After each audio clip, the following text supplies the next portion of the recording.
Brian Grazer, the producer with a funky hairstyle. Who is he? And what's all this about being curious in a curious mind? Since the late 1970s, he has produced some of the most respected Hollywood films, including Splash, 8 Mile, Apollo 13, A Beautiful Mind, The Da Vinci Code, Frost Nixon, and Rush, to name but a few. Throughout his career, Brian has sought out interesting and accomplished strangers for what he calls curiosity conversations. These talks have actually inspired many of his films and TV shows, which he has produced through his Imagine Entertainment banner. When he started out working at Warner Brothers Studios, Brian decided to have as many meetings as possible with everyone he could come across. Firstly, he realized that famous and powerful people are happy to talk, especially about themselves and their work. And secondly, it helped to have even a small pretext to talk to them. It was a kind of a win-win solution for Brian to become a producer. On the one hand, he would make good contact with the person he'd be interviewing. On the other hand, Brian realized that curiosity was a way to uncover ideas, and these conversations were a way to spark them. So when he met up with various people for the interviews, his goal was to learn something from them and not to try and sell them on something. Throughout the course of time, Brian discovered that he's curious in a particular sort of way, in what's called emotional curiosity, wanting to understand what makes people tick, to see if he can connect to a person's attitude and personality with their work, their challenges and accomplishments. Along his career as a producer, curiosity led him to building confidence, especially in his own ideas for developing stories for movies. It also helped him cut through the routine anxiety of work and life. Using curiosity as a management tool allowed Brian to be outgoing, to power his self-confidence, and to avoid getting into a rut. He eventually turned curiosity into routine and made it a habit of his.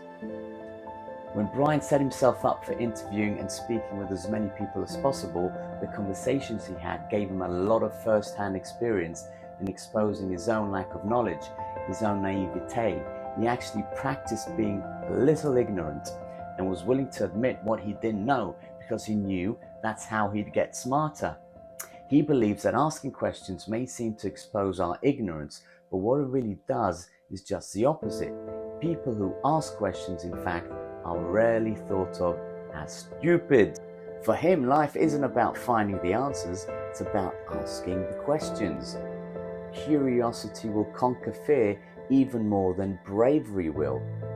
Curiosity is the ingredient for everyday interactions we have with other people. It is the key to unlocking the genetic mysteries of humanity. But what we need to watch out for is the vast amount of knowledge that exists in the world today. This knowledge that is available in the palm of our hands. Does it make us more or less curious? We need to be careful that the internet doesn't anesthetize us instead of inspire us. We can't really Google a new idea. The internet can only tell us what we already know. So here's a roundup of what curiosity can do for us if we're willing to embrace it.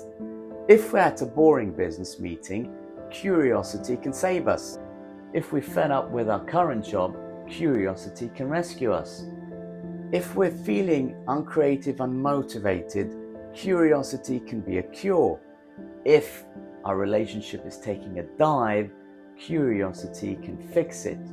If we're having a dull conversation with someone in a networking event, curiosity can stimulate it. That is why embracing curiosity can allow us to become better leaders, better creators, better managers, better listeners, and even better romantic partners. Curiosity isn't necessarily about achieving something, about diving towards some goal. Sometimes it's just about connecting with people, about sustaining intimacy. It's not about a goal, it's really about happiness.